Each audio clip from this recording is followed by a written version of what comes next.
The broken basin on the roadside, a silent vessel that held more than water, a memory shaped by rust and time, a reflection of a life once whole, now moving forward with grace, carrying fractures like stories, marking a journey not just walked, but understood through the weight of what was carried. The road stretched in a narrow, winding path through the quiet countryside, dust rising in soft plumes with each heavy step he took. It was a road that did not promise anything, no destination, no signs of life, no reason to believe it would ever end. Yet he walked it, not with intent, but because it was the only thing left beneath his feet. Days had blended into each other like a smear of watercolor across a faded canvas, the colors of his life dimmed by time, grief, and an absence of purpose. He had been walking for so long that even his memories had grown faint, blurred at the edges like pages left out in the rain. The sky above wore a colorless pallor, cloud thick and unmoving, a vault of gray that pressed downward. Even the sun, if it still burned behind that ceiling, offered no comfort. The air was warm but heavy, as if the earth itself were holding its breath, waiting for something unnamed to arrive. Along the roadside, tall grass swayed lazily, stirred by a breeze too weak to carry dust far, but insistent enough to whisper through leaves and the bent limbs of tired trees. Everything around him seemed caught in a strange stillness, like a scene preserved just long enough to give the illusion of motion. He wore his solitude like a second skin, wrapped in layers of silence that no longer felt suffocating but rather familiar.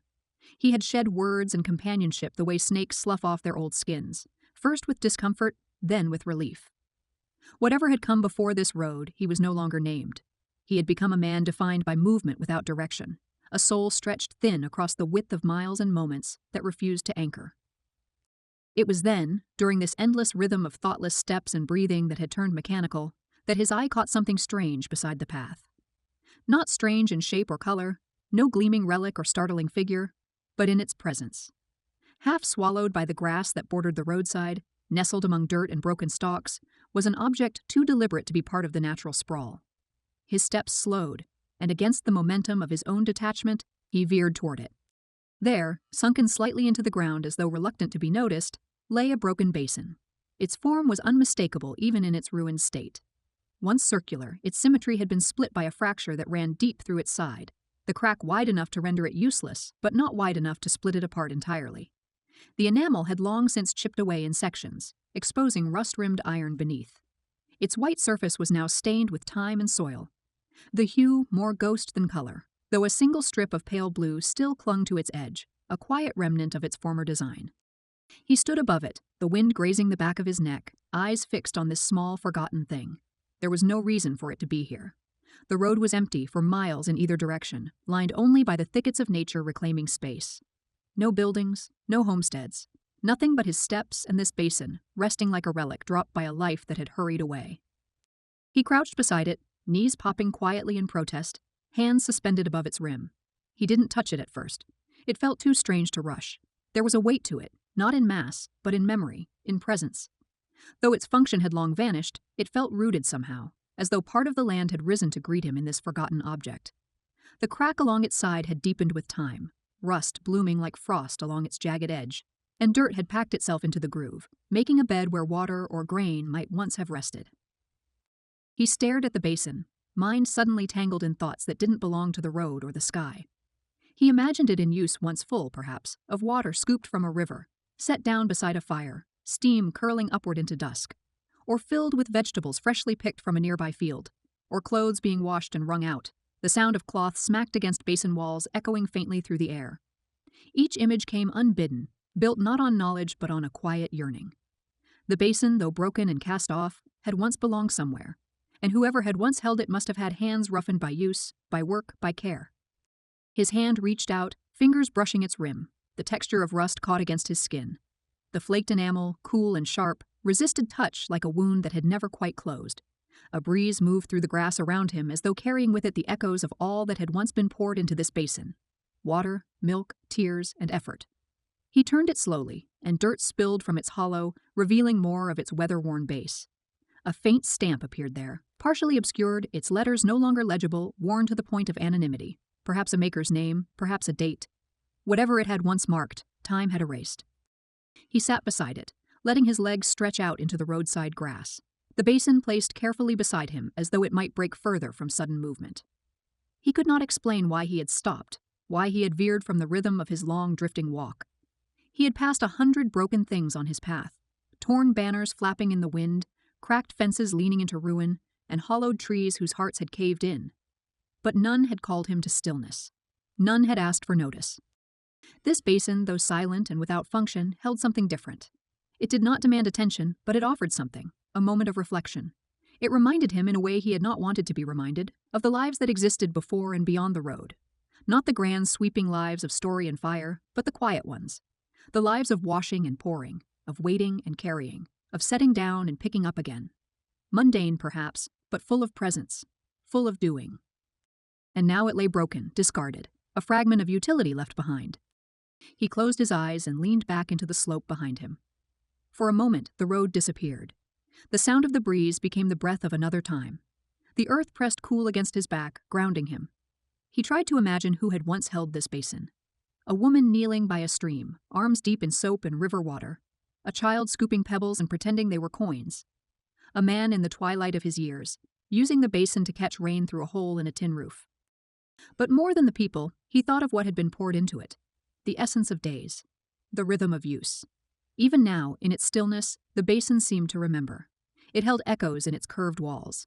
And he felt, with sudden clarity, that the road he had walked for so long had never asked for memory. It had demanded forward motion, forgetting abandonment of weight. But now, with this small thing beside him, he remembered what it meant to carry even what was broken. The basin was empty, but not void. Like him, perhaps. Cracked, marked by time, forgotten in places but not destroyed, still holding shape, still capable of witnessing. That thought lodged itself deep in his chest, where it stayed, unmoving. He reached for the basin again, this time not as a curious stranger but as a familiar. He turned it in his hands, the rust scratching softly beneath his palms. He could have left it, could have set it gently back into the grass, a relic reunited with its quiet resting place. But instead, without knowing why, he cradled it against his chest, rising slowly to his feet. The road still lay ahead, stretching as far as he could see. But it no longer seemed like the only thing that mattered. He began to walk again, not quickly, not with the urgency that had once propelled him across miles. But with the basin in his arms, he moved with awareness. Each step carried the echo of what he held. Not merely metal and rust, but the memory of hands, of function, of presence. The basin had once belonged somewhere, and now, for reasons he couldn't name, it belonged with him. The clouds above drifted, unbroken. The breeze continued its song through the grass. He did not know where the road would lead or what he would find next. But he knew this. He would not leave behind the broken things so easily now. He would not mistake stillness for loss, nor discard memory for motion. The basin had shown him the weight of care. And that weight, once avoided, now rested quietly in his arms.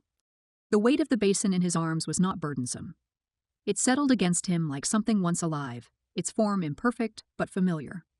He had carried nothing but his own weariness for years, yet the addition of this broken vessel felt strangely welcome. Its presence pressed against his chest, anchoring him not with gravity but with memory, a tether to the idea that even the fractured could be worthy of being held. The road meandered on. It offered no signposts, no destinations, just the same quiet stretches of grass and earth, the occasional call of unseen birds, and the ever-present whisper of the wind that skirted around his figure as he moved. Each step was measured now, not from fatigue, but from thought. Something had shifted since he had found the basin, or perhaps since the basin had found him. Before he had walked as though being pursued by something invisible and heavy, compelled only by the need to escape. Now he moved with the consciousness of presence, as though every crunch of gravel beneath his boots mattered. Time had begun to return, not in measured hours or ticking clocks. Those things had long vanished from his world, but in sensation. The passing of moments marked by change, the way the sky seemed to stretch wider with each mile, the way light softened as the day began to curve toward dusk, and the way the air grew richer with scent. For so long his senses had dulled to the repetition of existence. But now, the world felt less like a hallway of forgetfulness and more like a room he had re-entered. He passed under the low arch of trees whose branches tangled into each other overhead, creating a tunnel of filtered shadow and flickering gold. The basin glinted faintly in that scattered light. It was strange how the broken things reflected more than the whole ones ever did. He traced the chipped edge of its rim with a thumb, absently, as if reacquainting himself with something once lost. A small creek appeared to the left of the road, its water slow and brown with silt, winding parallel to his path. He stepped from the gravel and knelt at its edge, setting the basin down carefully. The ground was damp, fragrant with moss and river grass. He dipped his hands into the cool flow and rinsed the grime from his fingers, then gently scooped water into the basin. It leaked, of course. The crack along its side allowed a steady line of droplets to escape. But enough water remained in the hollow, swirling with pebbles and leaves, shimmering faintly in the dimming light. He stared at the water within it, watching it tremble with each breath of wind. A basin that could no longer hold all it meant to it felt like a mirror. He, too, had spilled parts of himself across the years, never whole in any single place. But here, in this moment, he felt something close to restoration, not repair, for the damage remained, but something quieter, a mutual recognition. He sat by the stream until the light faded further, painting the world in deep hues of amber and gray. The basin now bore a wet line down its side, the path of the water that had escaped. It had tried to hold and still tried. He dried it gently with the edge of his coat, then held it once again against his chest and rose to his feet. As he walked on, memories began to rise, not as sharp images, but as feelings, textures, and shadows. He remembered a time when he had sat at a fire's edge, a group of others near him, though their faces blurred in recollection. Someone had been speaking softly. There had been laughter of his own, he thought, and a child's voice, bright as sunlight. He could no longer place names, nor even places, but the sensation of belonging had been real.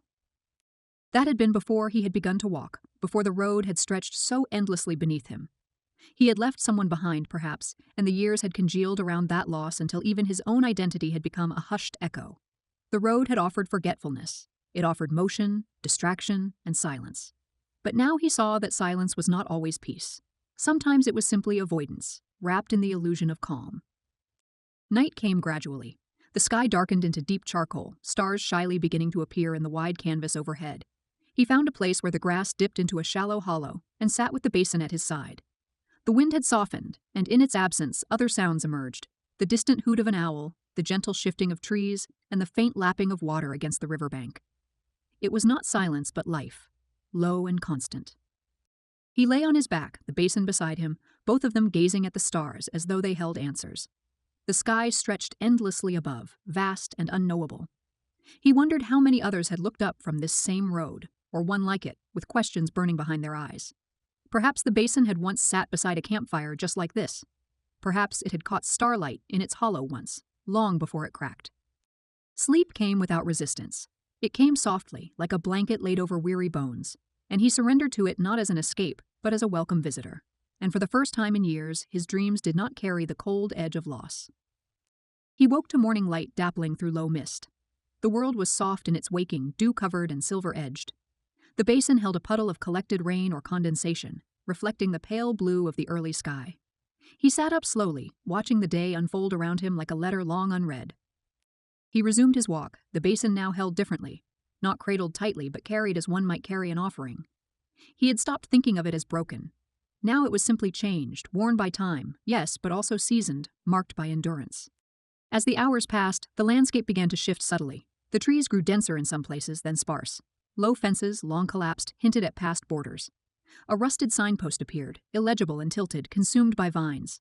Civilization, which little had once existed here, had not survived the crawl of nature. Yet traces remained. Foundations, crumbled stone, paths overgrown. The road no longer seemed lonely. It was a thread through a tapestry that had once been lived. In the early afternoon, he came upon an old house, or what was left of one. Only 2 walls and part of a chimney stood. The rest surrendered to moss and time. The doorway was intact, though the door itself had long gone. He stepped inside the ruined structure not out of necessity, but instinct. Inside, weeds grew through cracks in the stone floor. A tree had rooted in one corner, its branches now reaching through the collapsed roof toward the sun. There was a faint impression of the house's former layout, a place for a hearth perhaps, and another where a table might once have stood. He imagined for a moment the basin sitting on that table intact, gleaming, full of water or fruit, or something homely. He placed the basin gently atop a wide, flat stone and stepped back. It looked strangely at home there, not as a relic returned to its shelf, but as a traveler allowed a place to rest. He sat again nearby, watching the wind toy with leaves and the basin's edge catch the light. Something had crystallized in him. He realized he had been waiting for a place to leave the basin. Not abandon it, as someone once had, but return it, acknowledging its journey, its witness, its quiet endurance. It had carried more than water. It had carried him. But he did not leave it immediately. He sat for hours, the ruined house becoming less a ruin and more a cathedral of memory. The basin no longer seemed broken. It had become a symbol, a vessel of what could be remembered and honored, even if no longer used in the same way. As evening approached, he stood once more and looked at the basin, now nestled in this place that felt both ancient and familiar. He touched its rim one last time. It was warm from the sun. The crack no longer seemed like a wound, but a story, a line of history etched in iron and enamel. He turned and walked back to the road, lighter not from the absence of weight, but from the fulfillment of something unnamed. He did not know where the path would lead next. He did not expect meaning in every mile. But he walked now with the knowledge that even what is discarded can carry grace. That silence, when honored, can speak. Behind him, the basin rested in peace, and before him the road continued not as a place to escape, but a place to arrive, step by step.